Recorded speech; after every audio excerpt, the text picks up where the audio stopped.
Magandang gabi muli mga kapatid.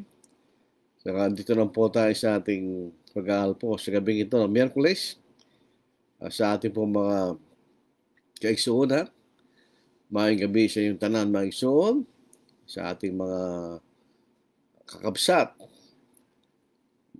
Yes, dito po sa Northern Luzon na ibang arabi kadakway amin kakabsat. Sa Bicol naman po, Diyos maraming nabanggi sa inyong gabos. Diyan sa may Pangasinan, Masanto Sialabi at Sikayon, amin. Dito po sa Carabao Island, mayad nga gabi. Dito po sa akin, may pabengki ako nga. Sa ating pong pag-aaral po, ipagpapatuloy ng ating pinag-aaralan po ng karang-linggo, no po. Yung pong tungkol po sa kung mahalaga po ang ating pinaniniwala. Does it make a difference what we believe? So, mahalaga ba kung anong ating pinaniniwalaan? Marami pong mga naniniwala sa Biblia na tinuturing ang mga sarili bilang mga Kristiyano. Hindi sila naniniwala doon na hindi naman daw mahalaga kung ano ang ating pinaniniwalaan, kundi kung tayo po ay tapat o sincere, kung ano po ang ating pinaniniwalaan, ay maliligtas po tayo. Ang ating kaligtasan ay hindi base kung ano ang ating pinaniniwalaan, kundi kung tayo po sincere o hindi. So, kung ikaw ay di umano allegedly, if you're sincere, then you're going to be safe. No matter what you believe. Yun po sinasabi. Pero yun po yung ating gustong pag-aralan. Kung ganoon nga po ang mababasa natin sa Banalang Sulatan. Ano po ang ating, wala na pong mawawala sa atin kung ating bubuksan ng ating mga kaisipan at tunghayan po natin at tignan kung ano ang katotohanan o sinasabi ng banal na kasulatan. Alam po natin mga kapatid, kung walang katotohanan, in other words, kung wala talagang malinaw na katotohanan, so hindi mahalaga kung anong ating pinaniniwalaan. So if there is no truth, then it does not make any difference what we believe. Wala namang katotohanan. So kung walang katotohanan, so kahit ano pang paniwalaan natin ay hindi mahalaga. Kasi wala namang katotohanan. Pero kung mayroong katotohanan, abay, kailangan yun ang ating pinaniniwalaan. Kung mayroon pong tinatawag na katotohanan. Yun po yung isang simpleng kaisipan, yun ang totoo. Kung halimbawa po may pinag-uusapan sa panahon na ito na interesadong bagay, halimbawa UFO, yung unidentified flying object. Ayun po, walang katotohanan dun eh. Wala isang katotohanan. In other words, wala pa silang napatunayan kung totoo yun o hindi. So kung ano man ang paniniwalaan mo doon, ay hindi mahalaga kasi wala pa namang napatunayan katotohanan tungkol sa bagay na yun. So kung walang katotohanan, hindi mahalaga kung anong paniniwalaan mo kasi wala ka namang paniniwala kung walang katotohanan. Yun po ang talagang katotohanan. Ano po? Pero kung mayroong katotohanan sa larangan po ng pananampalataya, bay ibang usapan yan. Kailangan tayo maniwala doon sa katotohanan. Kung ang Biblia po ng ating pagbabasihan, mayroong katotohanan. Sabihin, hindi opinyon na magliligtas sa atin. Hindi ang ating sariling kaisipan na magliligtas sa atin. Kundi mayroong isang katotohanan na magliligtas sa atin. Dito po sa John chapter 17, verse 17, ano po? Kung ating babasahin dito sa New King James, ito po ang aking ginagamit na version ng Biblia. Itong sabi po ng ating Panginoon mismo, ano po? Sanctify them by your truth. Your word is truth. Sanctify means separate. Separate. Separate them by your truth. Your word is truth. Ang kausap rito ng Panginoon ay ang kanyang ama. So, ang salita ng Diyos ang siyang katotohanan. Tandaan po natin, malimit na sinasabi ng ating Panginoon nung sinasalupa na mga bagay na kanyang itinuturo hindi galing sa kanyang sarili, kundi galing sa kanyang Ama. So, ang tinuturo ng ating Panginoon ay salita ng Diyos. So, merong sinasabi ditong pabandalin mo sila sa katotohanan, ang salita mo ay katotohanan. So, ang salita lamang ng Diyos, ang katotohanan. Ito'y sa larangan po ng ating larangan ng pananampalataya o sa larangan ng pagliligtas. May katotohanan. There is truth. May sabihin, mayroong katotohanan. Kung ang pinag-uusapan ay pananampalataya o sa larangan po ng kaligtasan. Ito sabi ng Panginoon, sanctify them by your truth. Your word is truth. So, ang salita ng Diyos ang katotohanan, yung ibang mga bagay na may pinanggagalingan na hindi ang Diyos, hindi katotohanan nyo. Ang katotohanan lamang ay ang mga bagay na galing sa Diyos. So, ang salita ng Diyos ang katotohanan. Only the Word of God is truth. Wala nang iba. Wala tayong makikita. Noong po sumulat si Pablo sa mga Kristiyanong taga-Epeso, ang Ephesus ay nasa Asia Minor. Sa kasalukuyang panahon, ito yung Turkey. Kung tatanungin nyo kung nandun pa yung iglesia, wala na yun. Dahil ang Turkey, ang buong Middle East, ang Southern Europe, ito po ay sinakop ng mga Ottomans, mga Muslim yun. So, naging mga Muslim yung lugar na yun. So, yung mga churches na mababasa natin sa Bagong Tipan, wala na tayong matatagpuan. Pero, nung sumulat si Pablo sa mga taga-Epeso, sabi niya, one Lord, one faith, one baptism. Isang Panginoon, isang pananampalataya, isang bautismo. So, sinasabi dito ni Pablo, isa lang ang pananampalataya. Ang salitang faith o pananampalataya sa talatang ito, by metonymy, ang nilalaman ng ating pinaniniwalaan. So, isa lamang ang ating pinaniniwalaan. Ito po yung salita ng ating Panginoon. Ang ating pananampalataya ay nanggagaling sa pakikinig at sa pakikinig ng salita ng Panginoon sa Romans chapter 10 verse 17. So, sabihin, sila ang pinanggagalingan ng ating pinaniniwalaan.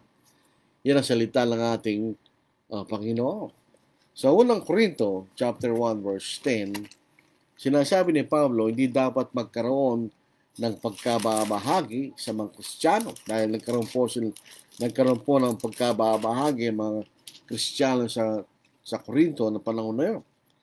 There's 1 Corinthians chapter 1 verse 10, now I plead with you, brethren, by the name of our Lord Jesus Christ, that you all speak the same thing, and that there be no divisions among you, but that you be perfectly joined together in the same mind and in the same judgment. You speak the same thing. Sabihin, isa lamang ang katotohanan. At yun ang dapat nating ituro. Yun ang sabi ni Pablo sa 1 Corinthians chapter 1 verse 10.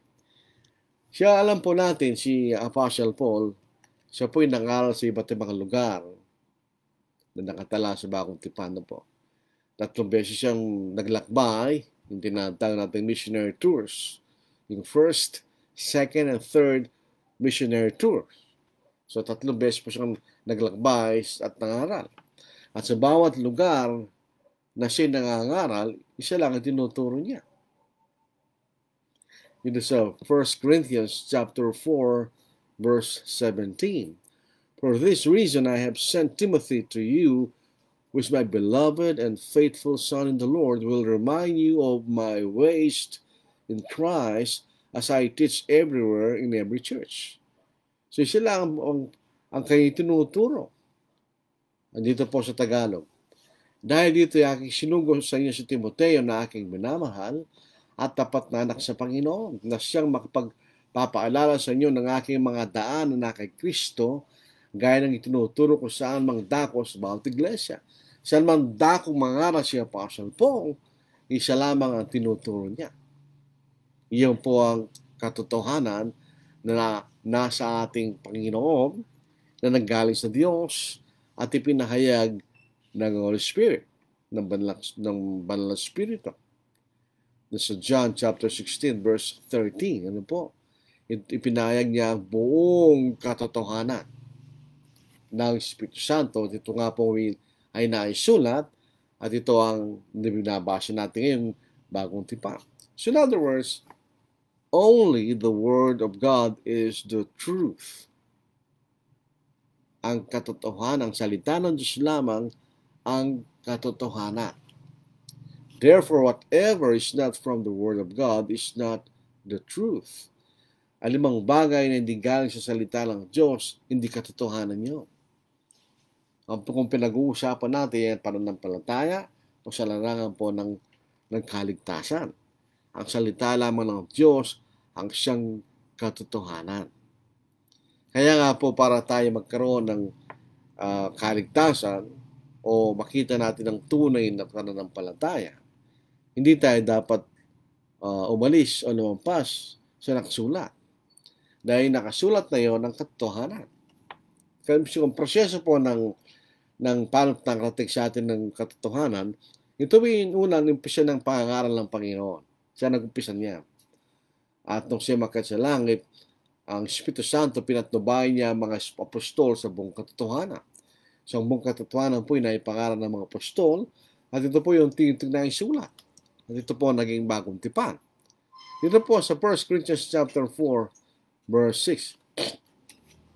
Now these things, brethren, I have figuratively transferred to myself and Apollos for your sakes, that you may learn in us not to think beyond what is written, that none of you may be puffed up on behalf of one against the other. Sa Tagalog, mga kapatid, ang mga bagay na ito ay ginamit kong halimbawa sa aking sarili at kay Apollos para sa inyo upang sa pamagitan namin ay matuto kayo na huwag lumampas sa mga bagay na nakasulat upang sino man sa inyo magpataas laban sa iba. So ito sinasabi ng Apostle Paul, ginamit niya ang kanyang sarili at si Apollos sa kanyang pagsulat sa mga Korinto upang matuto sila na huwag lumampas sa mga bagay na nakasulat. So kailangan lang manatili sa nakasulat. Yan ang katotohanan. Dahil ang nakasulat ang katotohanan, ito ay mga bagay na naisulat na galing po sa Espiritu Santo sa kanyang pagpapatnubay sa mga apostol na silang unang nagpahayag ng katotohanan, silang unang nagpakila ng katotohanan, yun lamang katotohanan. So hindi tayo pwedeng lumampas doon sa nakasulat na katotohanan. Ang bagay pong ito ay hindi lamang totoo sa panahon natin ngayon. Ito rin po totoo sa mga nakarang panahon. Sa Old Testament, for instance. Gayon din ang prinsipyo ng Diyos.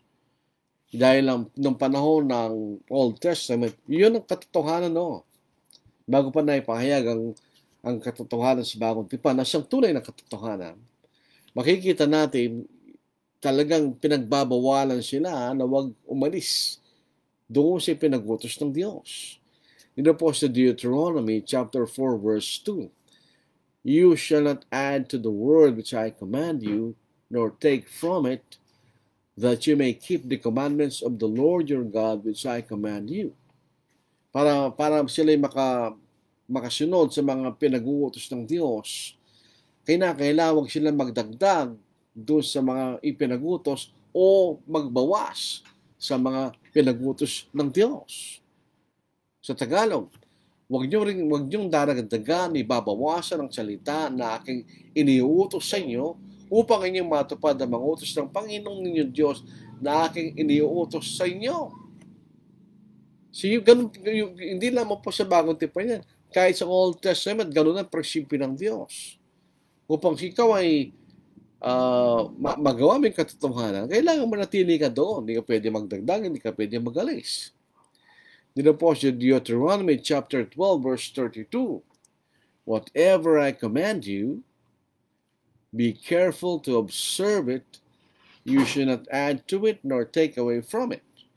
So, sa Tagalog, alam ang bagay na ipinag-utos ko sa iyo ay siya mong gagawin. Huwag mong daragdagan, ni babawas. In other words, kung ano ang pinag-utos ng Panginoon, yun ang ating gagawin.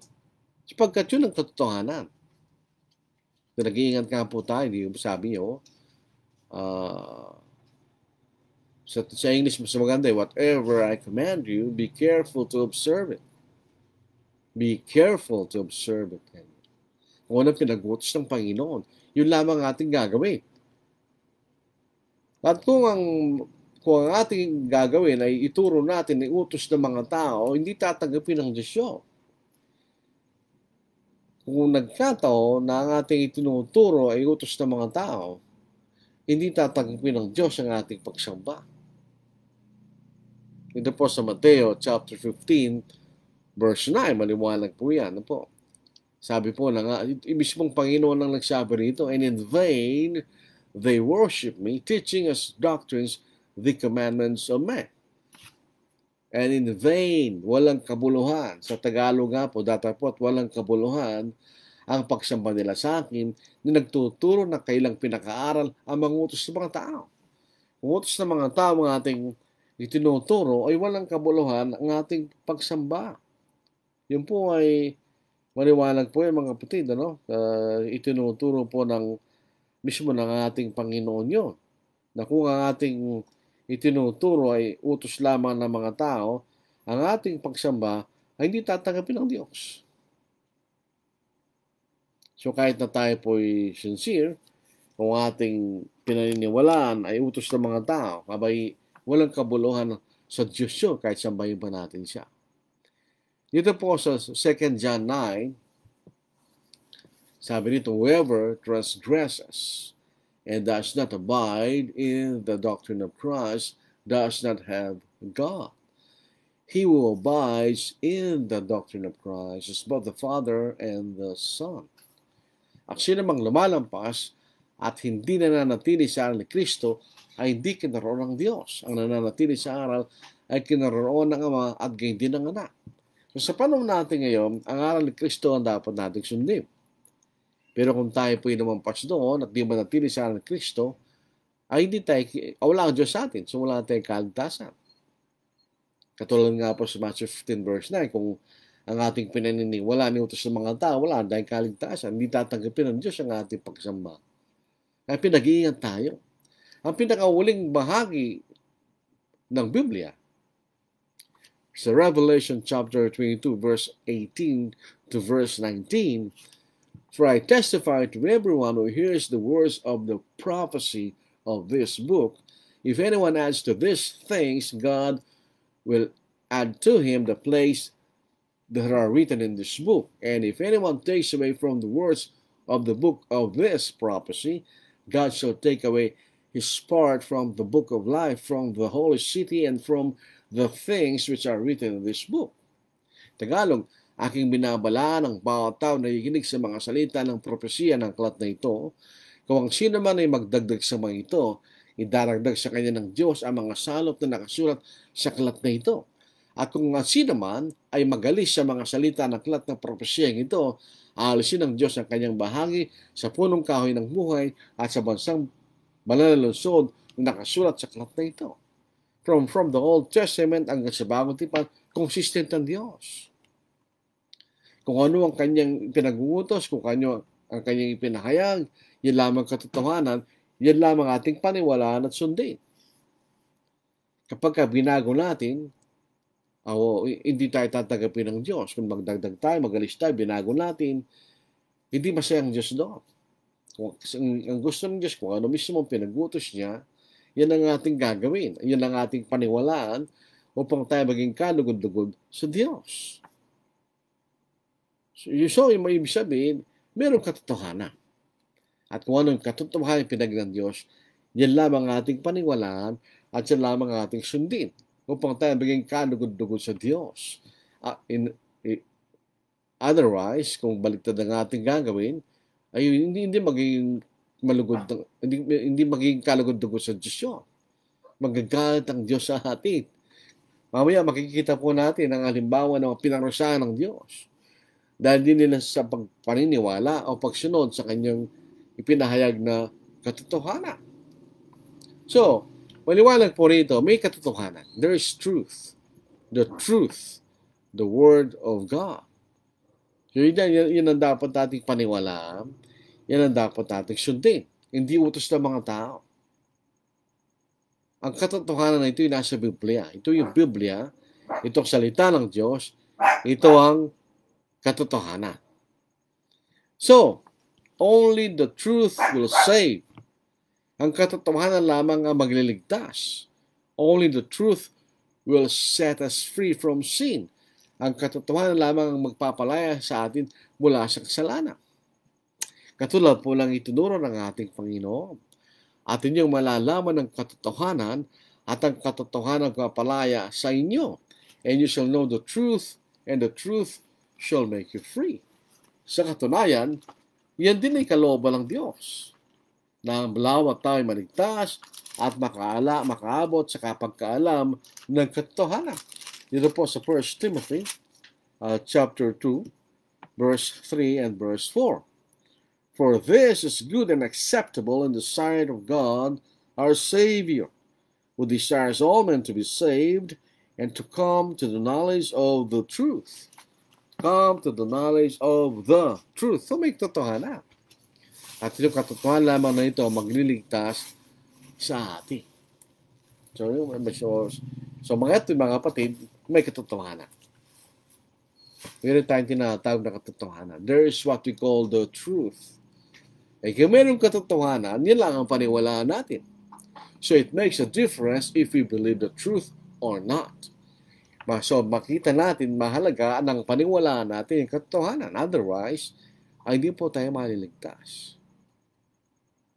So we have to be careful what we believe is the truth. Kaya tayo mag-ingat, dapat ang ating pinaniniwalaan ay katotohanan. Kasi pinag-uusapan natin dito, mahalaga. Hindi man natin pinag-uusapan dito isang bagay na kung magkamali kayo, pwede mo baguhin. Ang pinag-uusapan natin dito ay ang ating kahinatnan sa walang hanggan. Kung mariligtas tayo, mapaparusahan tayo. Makakarating tayo sa langit o mapaparusahan tayo sa impyerno. Dito po sa Romans chapter 10, verse 1 and 2, yung po mga Hudyo, mga Jews, the Israelites, sila po bayan ng Diyos ng Old Testament. Sila pinili ng Diyos sa lahat ng mga bansa na silang paggagalingan ng ating Panginoon ayon sa laman. So sila ay bayan ng Diyos. Unfortunately, hindi sila naligtas. Bakit kaya hindi sila naligtas? Dito sa Romans chapter 10 verse 1 and 2, magkapatid, ang nangis na aking puso at ng dalangin ko sa Diyos alang-alang sa kanila ay ang sila ay maligtas. Ako'y makapagpapatotoo na sila ay may sigasig para sa Diyos, subalit hindi ayon sa kaalaman. Brethren, my heart's desire and prayer to God for Israel is that they may be saved. For I bear them witness that they have a zeal for God, but not according to knowledge. So yung kailang kaalaman ay mali. Hindi yung katotohanan na galing sa Diyos.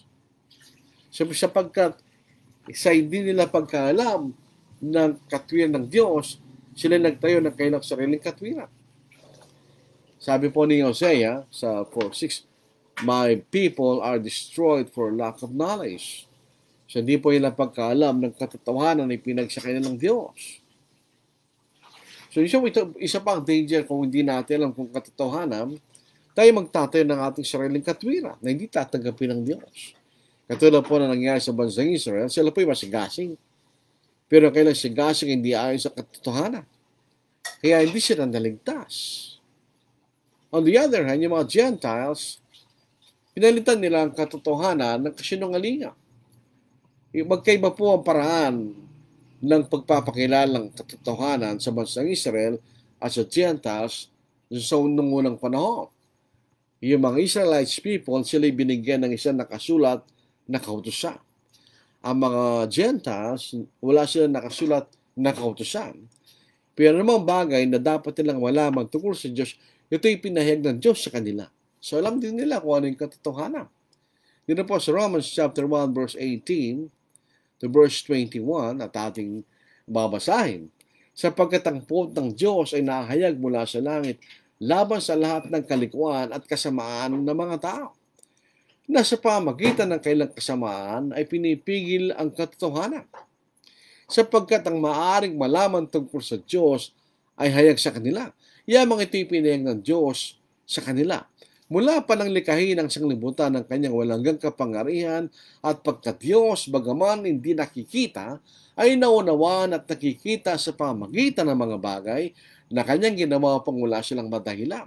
Sapagkat kahit kilala nilang Diyos, siya hindi nilulhati bilang Diyos, ni pinasalamatan man, kundi naging walang kabuluhan sa kailang mga pangatwiran at ang mga puso nilang walang katuturan ay nagdilim. Anong ginawa nila?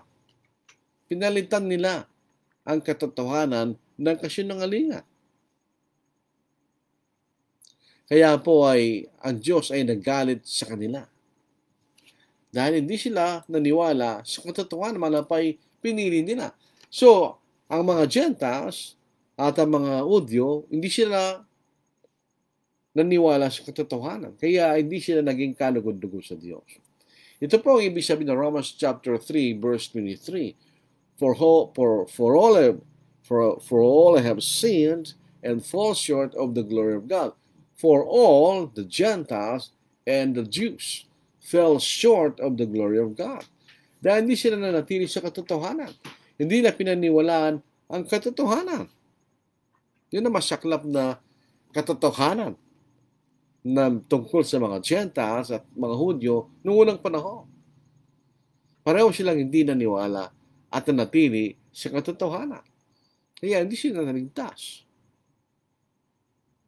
Ang masaklap po na makikita natin, mga kapatid at mga kaibigan nating tagapakinig,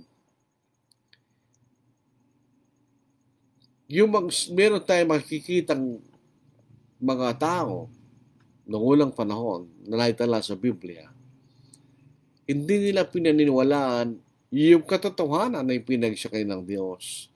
Kaya hindi sila naligtas at sila ay pinarusahan ng Diyos. Hindi lamang hindi sila naligtas, kundi hindi rin sila ay karakang pinarusahan ng Diyos. Ang unang makikita natin sa Old Testament as si Nadab and Abihu, o sa Tagalog, Nadab at si Abihu. Ito'y mga anak ni Aaron. So, sila mga saserdote, mga pare. Yan po. Ang ibig sabihin ng saserdote, pare, sila yung naghahandog. They offer the sacrifice in behalf of the people. Sa panahon natin, wala pong special class of priest.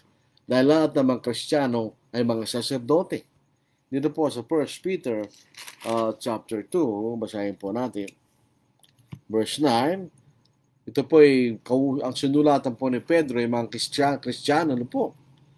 For you are a chosen, dito sa 1 Peter chapter 2 verse 9, but you are a chosen generation, a royal priesthood, a holy nation, his own special people, that you may proclaim the praises of him who called you out of darkness into his marvelous light. You are a royal priesthood. So lahat po ng mga Kristiyano ay mga saserdote sapagkat tayo po ay nag-aahin. Ano pong iniahin natin? Sa Romans chapter 12 verse 1, at ating muli basahin po natin. Dito po sa ating pag-aaral, papasinin nyo, walang opinion dito. Lahat ng ating ipinakikilala ay galing sa salita ng Diyos. Sa Romans chapter 12 verse 1, I beseech you therefore, brethren, by the mercies of God, that you present your bodies a living sacrifice, wholly acceptable to God, which is a reasonable service. We are a living sacrifice. Iniyahin natin ang ating buhay sa Diyos. Yun makikita natin, we are living a sacrifice.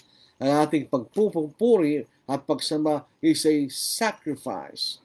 Kaya lahat ng mga Kristiyano ay mga saserdote. Dito po sa Hebrews chapter 13, verse 15, ang ating basahin po natin. Therefore by him, let us continually offer the sacrifice of praise to God that is the fruit of our lips, giving thanks to His name. Kahit po yung ating pagpupuri is a sacrifice of praise. So, si Nadab and Abihu, o si Nadab at Abihu, sila yung mga sacerdote, so sila yung nag-aalay. Dito po sa pagkakataon na ito, sila nag-aalay ng incense. Sa under the Old Testament, hindi po sila New Testament dahil iba lang ang pagsamba ngayon. Under the Old Testament, meron silang oras na kung saan sinusunod nila yung incense. At yung mga sacerdote lamang ang maaaring sumunog doon incense na yun. At meron silang grupo ng mga sacerdote na naka-assign sa bawat ibang gawain doon sa noong una, tabernakulo ng kapisanan. Later, it became the temple. Leviticus chapter 10, verse 1 and 2, Then Nadab and Abihu, the sons of Aaron, each took his censer and put fire in it, put incense on it, and offered profane fire before the Lord, which he had not commanded them. So fire went out from the Lord and devoured them, and they died before the Lord. Alam mo, pinag-uusapan natin dito, apoy lang eh. Sila'y nag-aay ng apoy na hindi pinag-utos ng Diyos. At sila'y pinatay ng Diyos. So, hindi na pinaniwalaan yung katotohanan tungkol doon sa apoy na dapat nilang gamitin. Sa Tagalog, noon si Nadab at Abihu na mga anak ni Aaron ay kumuha ng kanya-kanyang suuban at nilagyan ng apoy ang mga ito at pinatungan ng insenso. Doon po sa lumang Tagalog na Biblia, yung ang Biblia, kamangyan, ano po.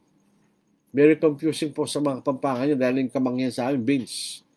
String beans yung kamangyan eh. Pero doon Old Tagalog ay incense. So dito po sa bagong salin, insenso kanya. Mas madaling maintindihan. Sila naghandog sa harapan ng Panginoon ng ibang apoy na hindi iniutos sa kanila. At lumabas ang apoy sa harapan ng Panginoon, nilamon sila at namatay sila sa harapan ng Panginoon. Kung sa modernong kaisipan ng tao, sasabihin natin, apoy lang yun ah. Basta apoy, manununog yung apoy. O sa apoy, sunugin mo lang kahit anong apoy. Hindi sa Diyos. Dahil meron siyang ipinagutos na panggagalingan ng apoy. Dito po sa Leviticus chapter 16 verse 12.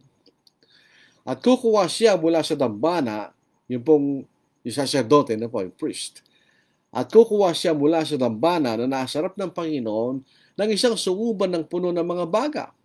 At kukuha ng 2 dakot ng masarap na kamanyang na totoong dikdik at kanyang dadalhin sa loob ng tabing. Sa loob ng tabing, ito po sa holy place. Sa English, then he shall take a censer full of burning coals of fire from the altar before the Lord, with his hands full of sweet incense beaten fine, and bring it inside the veil.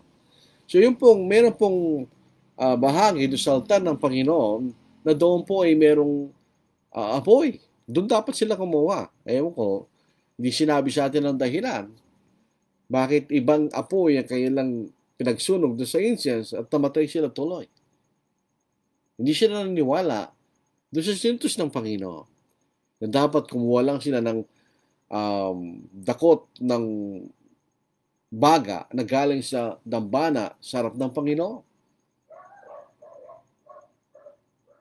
Di ba? Napakasimple lang yan. Pero pinatay sila ng Diyos.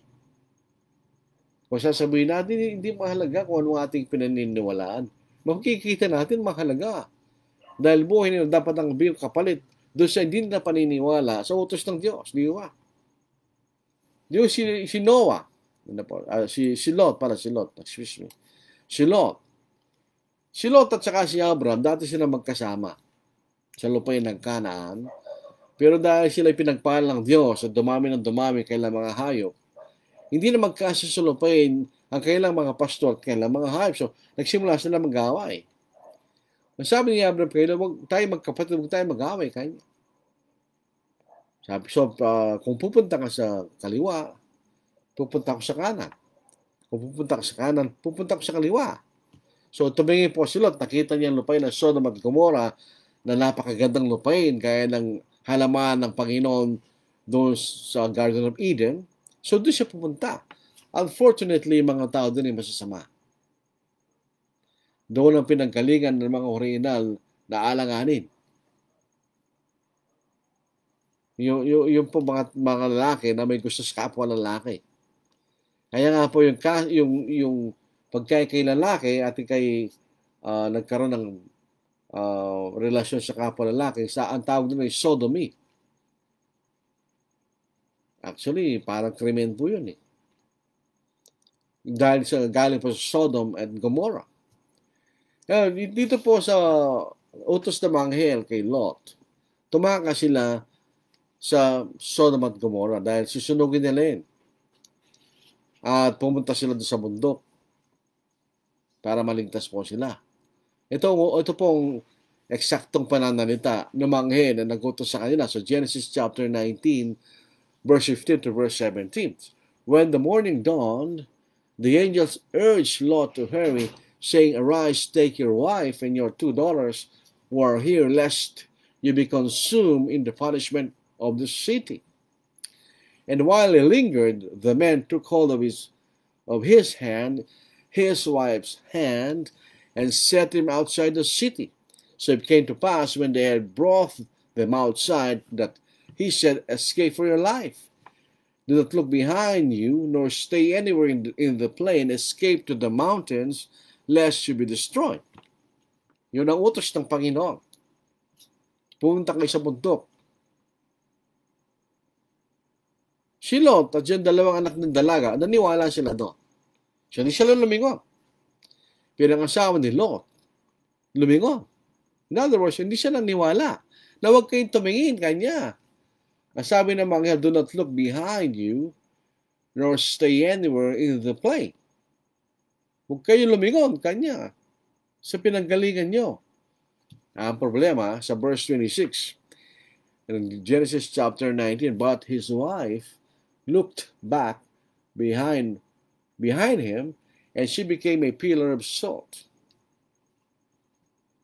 So ito tumingin sa likod nila. So tumingin siya dun sa pinanggalingan nila. O siya naging aligi ng asin. Bakit siya pinarusyahan ng Diyos? Dahil hindi siya naniniwala sa katotohanan na sinabi sa kanya na huwag kayo lumingon o manatili doon sa pakatag kanya. Pumunta kayo sa bundok. At ang nag-survived ay si Lot at yung dalawang anak niya dahil sila ay pumunta sa bundok. Ayaw siya putos ng Panginoon. So tingnan nyo, ito po ay dalawang halimbawa. Sa panahon po ni Noah, yung sa panahon ni Noah, sa dami ng mga tao, no, kung ilan na nabilang ng mga tao doon, si Noah lamang ang natagpo ng Diyos na tapat. Dito po sa Genesis chapter 6, lahat po ng mga tao sa panahon na yon ay pawang mga masasama. Hindi sila sumusunod sa kalooban ng Diyos. Walang pinagbago sa panahon natin, di ba?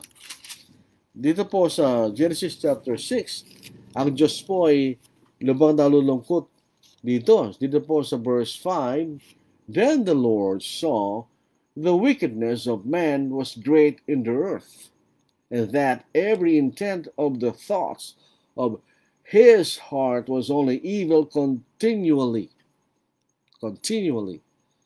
Parang mas kasama lamang kanyang iniisip ng mga tao noon. And the Lord was sorry that he had made man on the earth, and he was grieved in his heart. Sinawa lamang po ang natagpo niya. So the Lord said, I will destroy man whom I have created from the face of the earth, both man and beast, creeping thing and birds of the air, for I am sorry that I have made them. But Noah found grace in the eyes of the Lord. Si Noah lamang ang naging tapat sa panahon na yun. Dito po sa 2 Peter chapter 2 verse 5. Ito po ay sa bagong tipan, pero tumitingin sila sa panahon ni Noah. And he did not spare the ancient world, but saved Noah, one of 8 people, a preacher of righteousness, bringing in the flood on the world of the ungodly and turning the cities of Sodom and Gomorrah into ashes, condemned them to destruction, making them an example to those who afterward would live ungodly. Ang mahalaga rito, basahan natin, preacher of righteousness. Paano siya naging mangaral ng katwiran kung hindi siya nangaral sa panahon niya? So, pinangaral ni Noah kung hindi magsisisi mga tao sa panahon niya, ay sila mamamatay sa baha. Hindi sila naniwala. Si Noah ay naniwala, di ba? Alam po niyo, incidentally, yung Sodom at Gomorrah, actually, 4 na syudad po yan. Po. Malaking dalawang, ang malaki Sodom at Gomorrah, mayroon pang dalawa. Yung sinusunugin ito ng Panginoon, sila'y lumubog sa Dead Sea. At nagkaroon po ng isang parang excavation. Nakita nila yung lugar na yun sa ilalim ng Dead Sea na sunog. So, totoo po sinasabi ng Biblia. Bakit sila pinarusahan ng... Hindi sila niwala sa katotohanan. Ano po? Hindi sila nagsisi doon sa kailang kasamaan. Ang bansang Israel, ito po ang bayan ng Diyos. Pinili ng Diyos sa lahat ng mga bansa. Ginawang pinaka-importante sa lahat ng mga bansa. Pero sila po'y lumaon, sila hindi naging tapat sa Diyos. Sila naging mga maksalanan. At inikaya sila ng Panginoon na sila magbalik sa Diyos upang huwag silang parusahan ng Diyos. Sa Isaiah chapter 1, verse 18 to verse 20, "Come now, and let us reason together, says the Lord. Though your sins are like scarlet, they shall be as white as snow. Though they are red like crimson, they shall be as wool.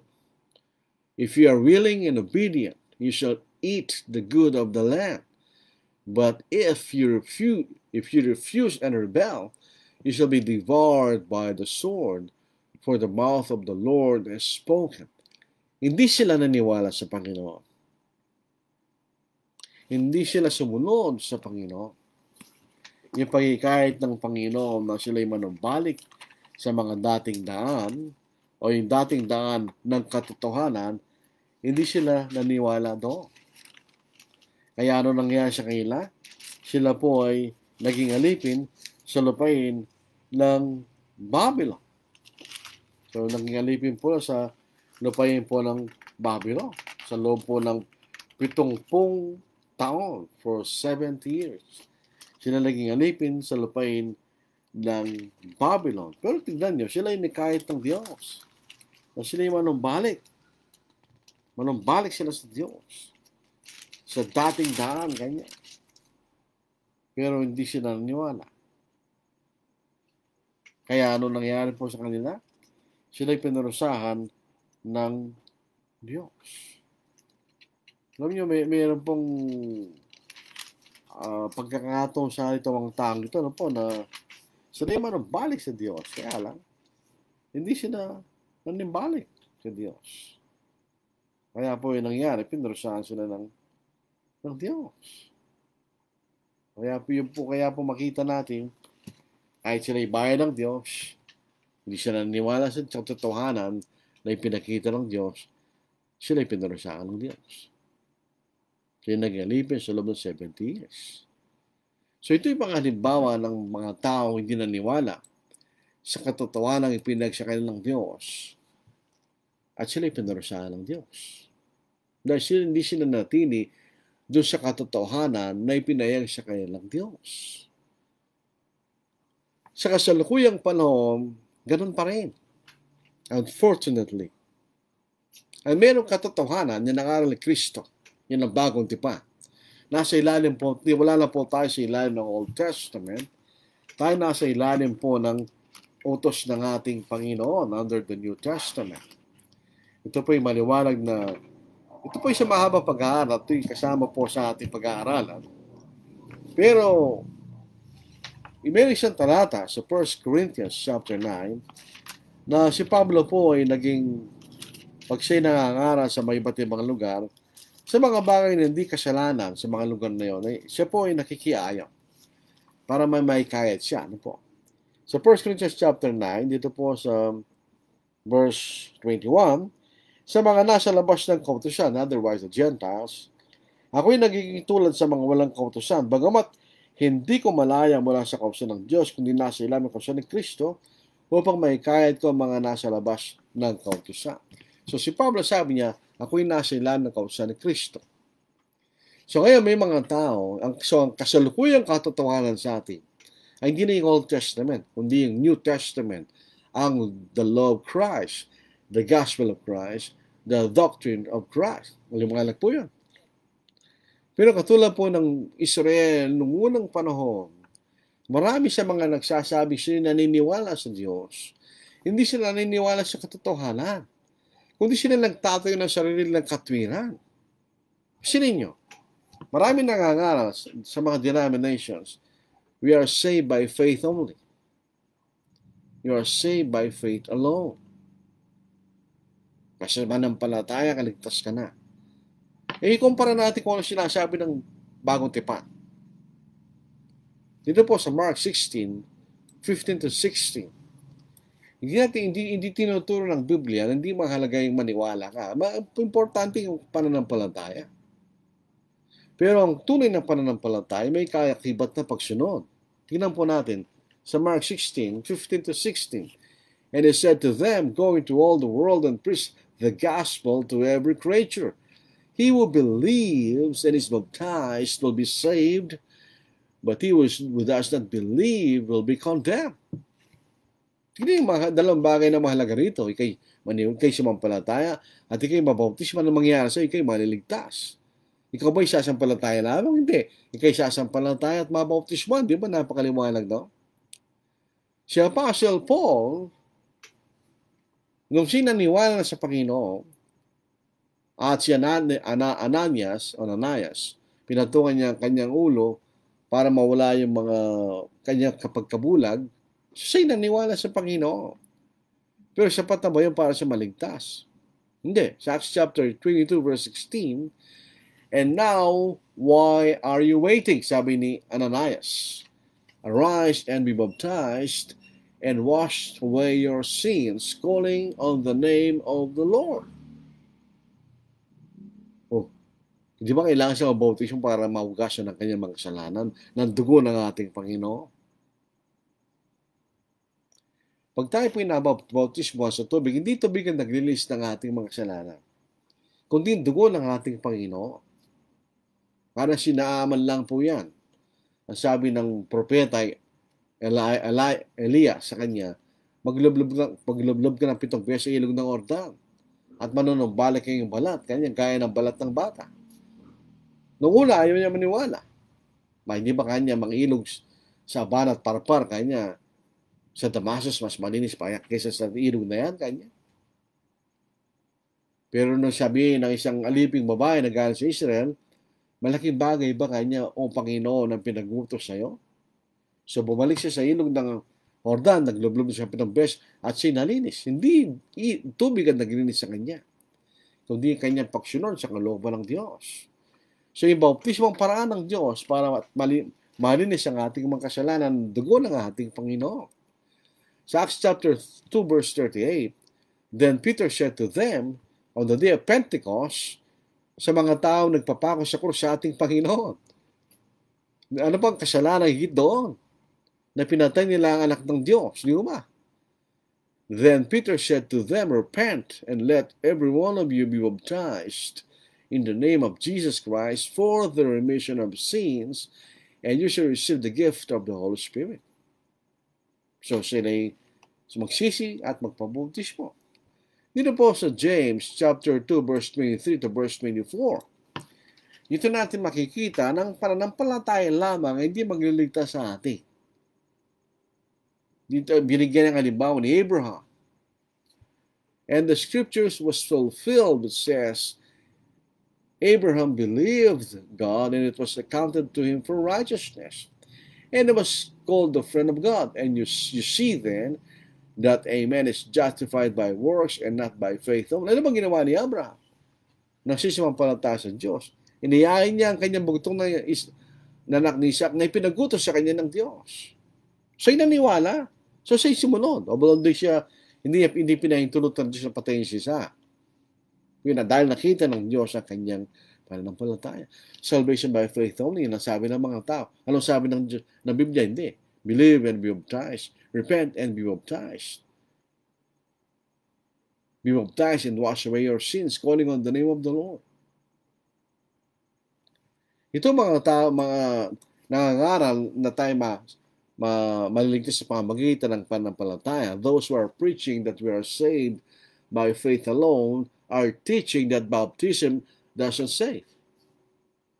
Ito mga tao nagtuturo na tayo maliligtas sa pamamagitan ng pananampalataya lamang ay nagtuturo din ng baptismo hindi magliligtas. Tingnan natin ang banal na kasulatan.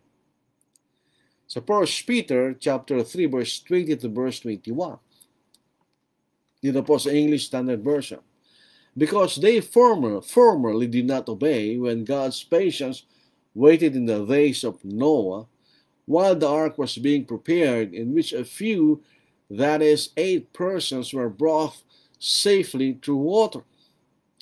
Baptism, which corresponds to this, now saves you, not as a removal of dirt from the body, but as an appeal to God for a good conscience, to the resurrection of Jesus Christ. Ano yung sabi nito? Baptism which corresponds to this, yung pagliligtas kay Noah at yung 7 kalulawang kasama niya sa pamamagitan ng tubig, now saves you. Yung bang nagsasabi ba doon ng bautismo hindi magliligtas sa atin? Dito po sa American Standard Version, which also after a true likeness does now save you. Even baptism, not the putting away of the filth of the flesh, but the interrogation of good conscience toward God through the resurrection of Jesus Christ. Sa Tagalog. At ang bautismo na siyang kalarawan nito, ang nagliligtas sa inyo ngayon, hindi sa pag-aalis ng karamihan ng laman, kundi bilang paghiling sa Diyos ng isang malinis na budhi sa pamagitan ng muling pagkabuhay ni Yesu Kristo. So, ang bautismo ay nagliligtas. Meron pong pangkaraniwang ginagawa, infant baptism. Pag ipinanganak yung sanggol, binabautismo. Yung ba'y katotohanan ng Biblia? Actually, wala tayong mababasang galon sa banal na kasulatan. Dahil sa Mark 16 verse 16, he who believes and is baptized shall be saved. Paano sasampalataya ang isang sanggol? Di ba? Kailangan tayo sumampalataya para maging kanugod-dugod sa Kanya. Sa Hebrews chapter 11 verse 6, but without faith, it is impossible to please Him. For he who comes to God must believe that He is, and that He is a rewarder of those who diligently seek Him. For without faith, it is impossible to please Him. Paano maniniwala ang isang sangkot? Posible po yan, di ba? Makikita rin po natin, ang mga sanggol ay walang kasalanan niya. So Romans chapter 9, verse 10, verse 11, verse 12, verse 13. And not only this, but when Rebekah also had conceived by one man, even by her father Isaac, for the children not yet being born or having done any good or evil, that the purpose of God according to election might stand, not of works, but of Him who calls. It was said to her, the older shall serve the younger, as it is written, Jacob I have loved, but Esau I have hated. Hindi mismo si Jacob at si Esau pinag-uusapan, kundi dalang bansa na nanggaling kay Jacob at kay Esau. Maliwanag sinasabi rito, nung yung mga sanggol hindi pa ipinanganak, hindi pa nakagawa ng mabuti at masama, so wala silang kasalanan. At ang kasalanan hindi na mamana. Sin cannot be inherited. Sa Ezekiel chapter 18 verse 20, the soul of sin shall die. The son shall not bear the guilt of the father, nor the father bear the guilt of the son. The righteousness of the righteous shall be upon himself, and the wickedness of the wicked shall be upon himself. So hindi na mamana, di ba? At isang pinakahuling gusto natin tingnan ay meron pa, marami pa pala, yung perpetual virginity ni Mary, na anak ng ating Panginoon ayon sa laman.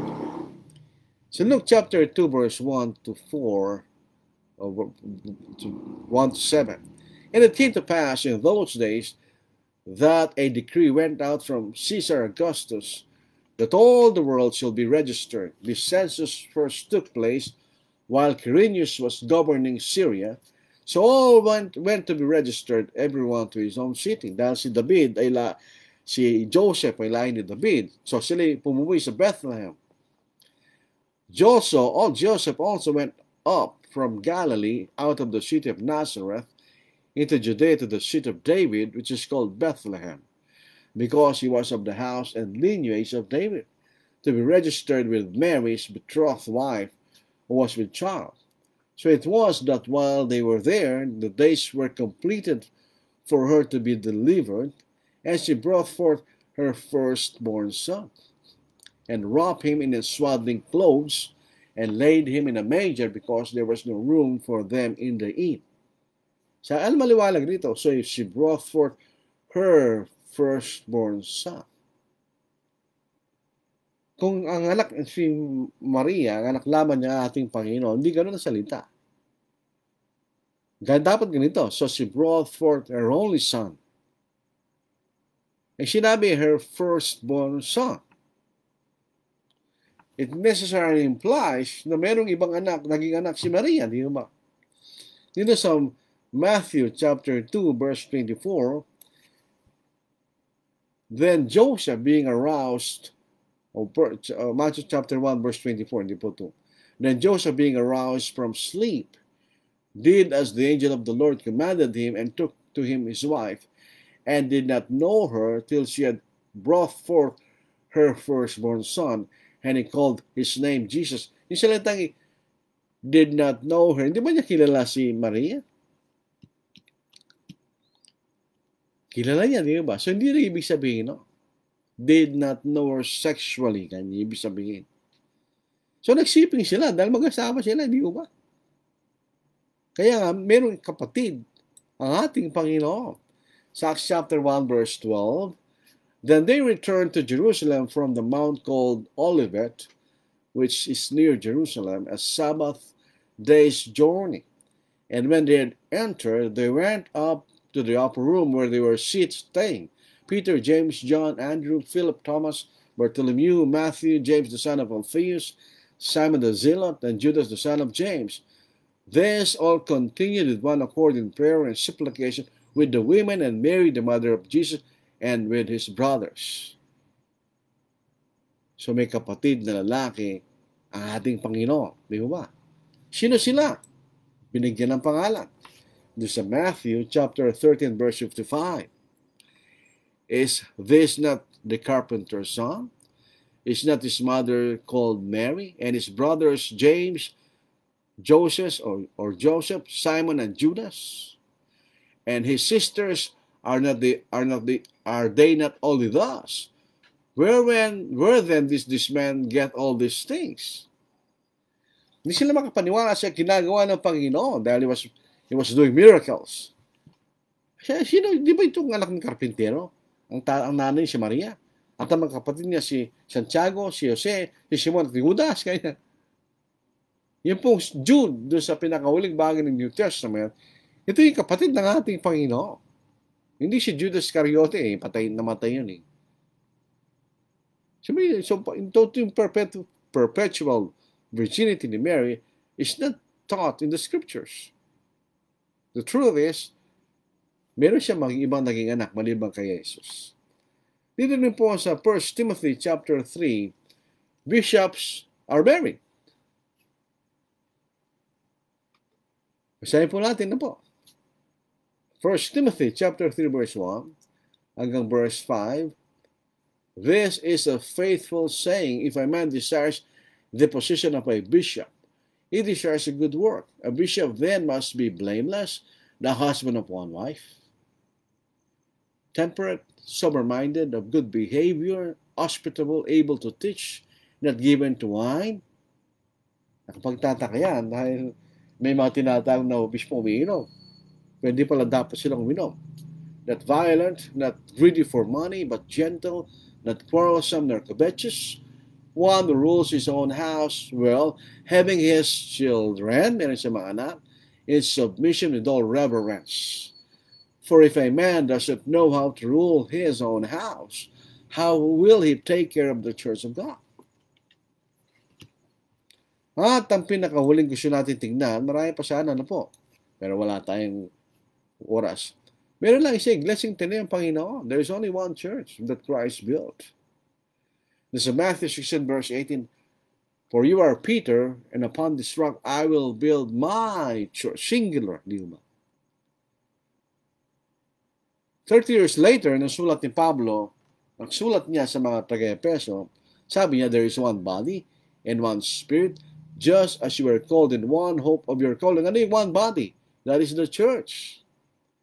Sa Colossians chapter 1 verse 18, and He is the head of the body, the church, who is the beginning, the firstborn from the dead, that in all things that He may have the preeminence. So bakit natin sinasabi ito? We need to investigate. We need to search the scriptures. We need to study the scriptures para mapatunayan natin kung ang mga bagay na ating pinaniniwalaan ay totoo hindi. Otherwise, kung ating pinaniniwalaan di totoo, wala tayong kaligtasan, wawa naman tayo. Sa Acts 17 verse 11. This were more fair-minded or more noble, sa ibang salin, than those in Thessalonica, in that they received the word with all readiness and searched the scriptures daily to find out whether these things were so. Kailangan tayo maging open-minded at hanapin natin kung ano yung totoo. If you remain blind, kung magbubulag-bulagan po tayo, then we will not be saved. This is Matthew 15 verse 13 to verse 14. But He answered and said, every plant which my heavenly fathers have planted will be uprooted. Let them alone. They are blind leaders of the blind, and if the blind leads the blind, both will fall into a ditch. Kung tayo bulag, siyempre, hindi mo nakikita ang dinadaanan mo, so hindi mahuhulog sa hukay. In other words, ang ibig sabihin niya, mapapahamak ka dahil lang nagbibigay sa atin ng direksyon patungo sa kaligtasan ay ang salita ng Diyos. Sa Psalm 119, 105, kung di po nagkakamali na po. Masabi po ni David, Your word is a lamp to my feet and a light to my path. So, yun lamang ang salita ng Diyos. Kung nasa atin ang salita ng Diyos at ating pinaniniwalaan at sinusunod, hindi tayo maliligaw. Pero kung tayo bulag, hindi natin nakikita ang totoo, mahuhulog tayo sa hukay. Hindi tayo maliligtas. So ito po ating pag-aaral po sa gabing ito. Maraming salamat po sa inyong matyagang pakikinig. Tutuloy po natin ito po para magkaroon tayo ng kaliniwanagan tungkol sa banal na kasulatan, tungkol sa katotohanan ng Diyos. At basahin lang po natin na magbigay ng comments sa gabing ito po. All John Ocampo, ito po yung taga Dubai. Good evening po. Leonito Torreliza, taga Candon de Ilocos Sur. Naibag, Arabi, kada kayo amin, kakabsat. Ang ibig sabihin, magandang gabi sa inyong lahat, mga kapatid. Nida Villamin, magandang gabi po. Brad Lordy, sa lahat. Samuel Graneta, ito yung taga Santiago City. Isabela, good evening, brethren. Si Rafael Ortiz, taga Cabanatuan City. Good evening po sa ating lahat. Yelcher Lozano, nasa Abu Dhabi. Good evening po. Mirazol Bizon, good evening, Brad. Ito yung taga Southern Leyte. Medicano, ito yung taga Paniki, sa malayong lupain ng Paniki, Tarlac. Sabi niya, Maya pa Bay, kaya katamangan, Kapampangan po ito, Maya, magandang gabi sa ating lahat. Si Jerry Moral, nasa malayong lupain po ng Anao, Araya, Pampanga na po. Evening po ganyan. John Bautista, taga Cabanatuan City, magandang gabi ganyan. Delio Riate, magandang gabi po. Sherin Balbaboco, ito po yung taga Caloocan City, good evening po, Brad. Si Lilia Cueves Anyasco, good evening po. Wala pong tanong. So, yun lang po nag-comment sa atin. Ito po ang ating naging pag-aaral, pangaliksik po sa gabing ito. Sana po ito yung naging kapag-ipakinabang po sa ating lahat. Ano po? Loobin ng Panginoon, tayo po magpapatuloy sa ganitong pag-aaral sa internet. Ano po? Napakaganda po ng ating kapanahunan, teknolohiya na magagamit natin sa mabuti. Tayo po ay manalangin, magbanal. Kami po ay buong puso nagpapasalamat sa oras na ito na inyong binigay sa amin upang aming tunghayan, pag-aralan ng iyong mga salita. Dinadalangin namin, Ama, na sana bigyan niyo kami ng kapakumbabaan ng aming mga kaisipan at tanggapin namin kung ano yung katotohanan na inyong pinahayag po sa amin. At naway bigyan niyo ng kaliwanagan ng aming mga isip upang aming lubos ang maunawaan at sundin ang iyong kalooban. Patawarin niyo kami, Ama, sa iyong mga pagkakasala. At dinadalangin po namin mga kapatid na nasa marin ng karamdaman na o Diyos na kayo lamang nakakaalam kung ano makakabuti para sa kanila at sa mga kapatid na dumadanas po ng kapigatihan. Dinadalangin din po natin lahat ng mga tao sa mundo na sana po ay bigyan nila ng atensyon ang kanilang kalagayan at tingnan nila ang iyong katotohanan na siya pinanggagalingan ng iyong pagliligtas na iyong ginawad sa amin. At ang mga bagay na ito ay aming hiningi na kilang pangalan ng Kristo. Amen. Looban ng Panginoon po, bukas ng gabi, tayo magsama-samang muli sa ating pag-aaral sa salita ng Diyos. Ingat po tayo lahat.